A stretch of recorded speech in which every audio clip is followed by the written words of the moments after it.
Assalamualaikum warahmatullahi wabarakatuh. Izin memperkenalkan diri, nama saya Resya Zikra Ginaura, asal kelas 11-8. Di sini saya akan membahas tentang ragam kelompok sosial di masyarakat. Pengertian kelompok sosial. Kelompok sosial adalah kumpulan manusia yang memiliki kesadaran bersama akan keanggotaan dan saling berinteraksi. Kelompok sosial bertujuan mewujudkan penerapan nilai-nilai sosial yang ada dan dibutuhkan dalam suatu struktur sosial pada suatu masyarakat. Kelompok sosial teratur. Kelompok sosial teratur adalah kelompok yang memiliki struktur, aturan, dan norma yang ditetapkan secara jelas. Organisasi pada kelompok ini akan terorganisir dengan baik dan biasanya memiliki tujuan yang ditetapkan secara eksplisit. Anggota kelompok sosial teratur juga memiliki peran dan tanggung jawab yang ditentukan dalam kelompok tersebut. Selanjutnya ada contoh kelompok sosial teratur. Yang pertama menurut George Simmel, monad, dyad, dan triad. George Simmel membagi kelompok sosial berdasarkan besar kecilnya jumlah anggota kelompok, bagaimana individu mempengaruhi kelompoknya, serta interaksi sosial dalam kelompok tersebut. Ia mulai meneliti fokus hubungan sosial yang dilakukan oleh satu orang yang dinamakan monad. Kemudian, monad dikembangkan dengan meneliti kelompok yang terdiri atas 2 orang yang disebut dyad, serta kelompok 3 orang atau triad. Perbedaan ukuran atau jumlah anggota kelompok menurut Simmel memiliki konsekuensi bagi perilaku kelompok. Ia menemukan bahwa hanya perbedaan 2 dan 3 orang anggota akan melahirkan dinamika kelompok yang berbeda. Perilaku kelompok dari waktu ke waktu.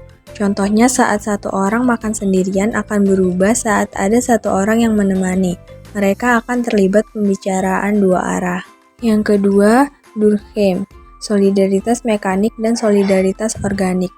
Durkheim menjelaskan bahwa solidaritas diartikan sebagai sebuah mekanisme atau perasaan yang menjaga sebuah tali persatuan sosial. Mekanisme dibentuk oleh 2 jenis kekuatan, yaitu kekuatan yang memaksa seperti hukum dan kekuatan yang menimbulkan keinginan untuk bersatu. A. Solidaritas mekanik. Solidaritas mekanik merupakan ciri yang menandai masyarakat yang masih sederhana atau segmental. Solidaritas mekanik dibangun atas dasar persamaan dan homogenitas sehingga melahirkan kesadaran kolektif atau hati nurani kolektif. Contohnya masyarakat pedesaan. B. Solidaritas organik. Solidaritas organik dibangun atas dasar keragaman atau heterogenitas. Pembagian kerja dilakukan secara rinci sehingga menciptakan saling ketergantungan antar bagian. Misalnya bila tentara tidak melaksanakan tugasnya, kita rentan terhadap serangan dari negara lain. Yang ketiga, Ferdinand Tönnies, paguyuban Gemeinschaft dan pertembayan Gesellschaft. Tönnies menjelaskan paguyuban sebagai bentuk kehidupan bersama di mana anggota-anggotanya diikat oleh hubungan batin yang murni dan bersifat alamiah serta kekal. Bentuk paguyuban dapat kita jumpai di dalam keluarga, kelompok kekerabatan, rukun tetangga, dan lain-lain. Terdapat 3 ciri pokok suatu paguyuban. Yang pertama, intimate, yaitu hubungan menyeluruh yang mesra. Yang kedua, privat, yaitu hubungan yang bersifat pribadi khusus untuk beberapa orang saja. Dan yang ketiga, eksklusif, yaitu hubungan tersebut hanyalah untuk kita saja dan tidak untuk orang lain di luar kita. Masih menurut Tönnies, terdapat 3 jenis paguyuban. Yang pertama, Gemeinschaft by blood, paguyuban karena darah. Kelompok yang terbentuk atas ikatan darah atau keturunan atau kekerabatan, misalnya keluarga dan kelompok kekerabatan. Yang kedua, Gemeinschaft of place, paguyuban karena tempat. Kelompok yang terbentuk akibat ikatan yang berlandaskan kedekatan letak tempat tinggal, misalnya rukun tetangga, rukun warga, dan ibu-ibu arisan. Yang ketiga, Gemeinschaft of mind, paguyuban karena jiwa pikiran. Hubungan persahabatan yang disebabkan oleh persamaan keahlian atau pekerjaan. Menurut Tönnies, pertembayan adalah ikatan lahir yang bersifat pokok untuk jangka waktu yang pendek, bersifat sebagai suatu bentuk dalam pikiran belaka imaginary, misalnya ikatan antara pedagang dan organisasi dalam suatu pabrik atau industri. Yang keempat, Cole Primary Group. Menurut Charles Horton Cole, kelompok primer adalah kelompok yang ditandai ciri-ciri saling mengenal di antara anggotanya, serta kerjasama erat yang bersifat pribadi. Contoh kelompok primer adalah keluarga, kelompok sepermainan, rukun tetangga, dan kelompok diskusi. Hubungan dalam kelompok primer bersifat informal, akrab, personal, spontan, sentimental, dan eksklusif. Menurut Cole, syarat terbentuknya kelompok primer yaitu yang pertama, anggota kelompok tersebut secara fisik berdekatan satu dengan yang lainnya. Yang kedua, kelompok tersebut merupakan sebuah kelompok kecil. Yang ketiga, adanya suatu kelanggengan hubungan antar anggota kelompok yang bersangkutan. Yang keempat, keakraban dalam kelompok primer sangat dibutuhkan agar pertukaran pikiran, cita-cita, dan perasaan berjalan lancar. Yang kelima, kelompok primer terbentuk apabila memiliki kesamaan dari individu yang tergabung.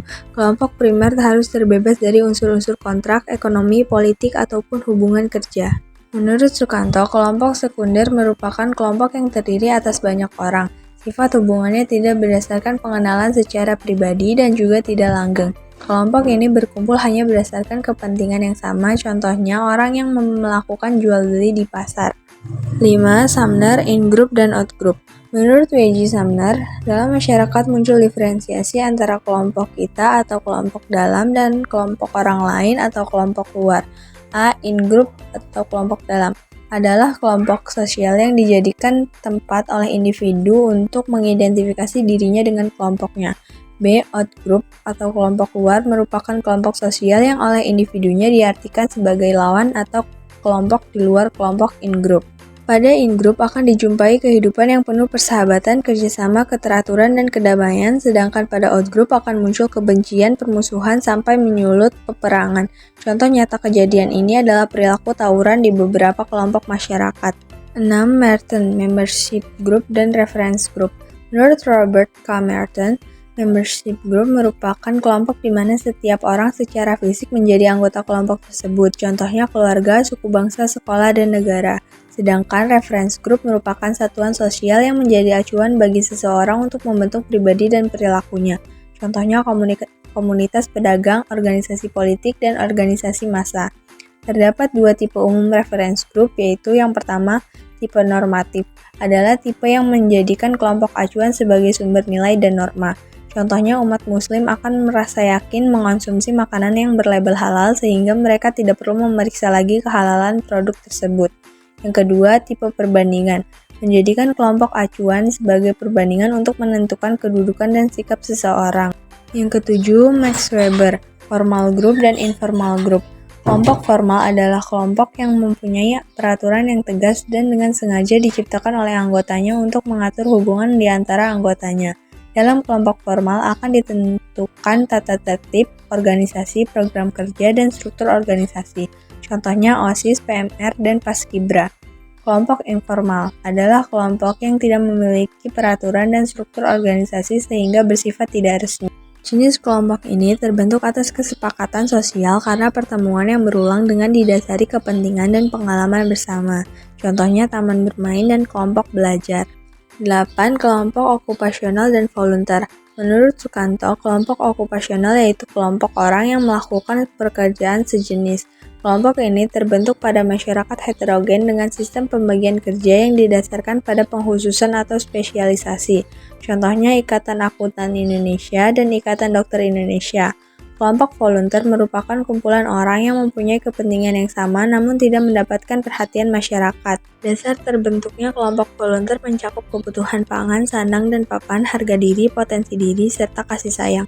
Contohnya kelompok pecinta lingkungan. Kelompok sosial tidak teratur. Kelompok sosial tidak teratur adalah kelompok yang dalam pembentukannya terjadi secara organik atau tanpa pengorganisasian. Manusia yang terkumpul pada kelompok ini tidak disebabkan oleh adanya kesamaan kepentingan, sehingga bila kepentingannya telah selesai, maka kelompok sosial tersebut pun akan bubar. Menurut Sukanto, kelompok sosial yang tidak teratur dapat digolongkan ke dalam dua golongan besar, yaitu kerumunan dan publik. Yang pertama, kerumunan atau crowd. Menurut Sukanto, kerumunan adalah individu-individu yang berkumpul secara kebetulan di suatu tempat pada waktu yang bersamaan. Kerumunan akan berakhir setelah orang-orangnya bubar. Jadi kerumunan termasuk kelompok sosial yang bersifat sementara atau temporer, sehingga tidak memungkinkan terbentuknya tradisi dan kebudayaan tersendiri. Interaksi dalam kerumunan bersifat spontan dan tidak terduga. Secara garis besar, kerumunan dibedakan menjadi dua macam. Pertama, kerumunan yang berguna bagi organisasi sosial masyarakat, serta timbul dengan sendirinya tanpa diduga sebelumnya.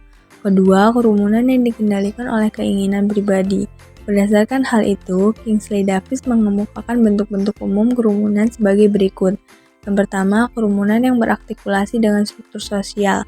A. Khalayak penonton atau pendengar yang formal, merupakan kerumunan yang mempunyai pusat perhatian dan persamaan tujuan tetapi sifatnya pasif, misalnya penonton film. B. Kelompok ekspresif yang telah direncanakan, adalah kerumunan yang pusat perhatiannya tak begitu penting tetapi mempunyai persamaan tujuan yang tersimpul dalam aktivitas kerumunan tersebut serta kepuasan yang dihasilkannya. Contohnya orang yang berpesta dan berdansa. 2. Kerumunan yang bersifat sementara. A. Inconvenience aggregations atau kumpulan yang kurang menyenangkan. Contohnya orang yang antri karcis dan orang-orang yang menunggu bis. B. Panic crowds adalah kerumunan orang-orang yang sedang dalam keadaan panik. Mereka adalah kelompok orang yang sedang berusaha menyelamatkan diri sendiri dari suatu bahaya. Contohnya orang yang berlarian saat terjadi gempa bumi atau tsunami. C. Spectator crowds atau kerumunan penonton, kerumunan orang yang ingin melihat kejadian tertentu. Kejadiannya biasanya peristiwa yang tidak terkendali seperti kecelakaan mobil atau motor. 3. Kerumunan yang berlawanan dengan norma-norma hukum. A. Kerumunan yang bertindak emosional. Sifat kerumunan ini tidak terkendali. Setiap orang tidak mampu mengontrol diri dan cenderung menggunakan kekerasan fisik. Mereka cenderung melakukan perbuatan yang destruktif dan antisosial. Kehadiran mereka disebabkan faktor-faktor yang dapat membakar emosi massa seperti kecemburuan sosial dan adu domba. B. Immoral crowds adalah kerumunan yang bersifat amoral dan tindakannya berlawanan dengan norma-norma masyarakat. Contohnya orang yang sedang mabuk. B. Publik. Publik sering dinamakan khalayak umum atau khalayak ramai. Hal itu karena publik merupakan kelompok yang tidak merupakan kesatuan. Interaksi terjadi secara tidak langsung melalui alat-alat komunikasi. Karena jumlahnya yang besar membuat tidak ada pusat perhatian yang tajam sehingga tidak ada kesatuan. Aksi publik diprakarsai oleh keinginan individual. Mereka masih mengedepankan kepentingan individunya dibandingkan kepentingan publik.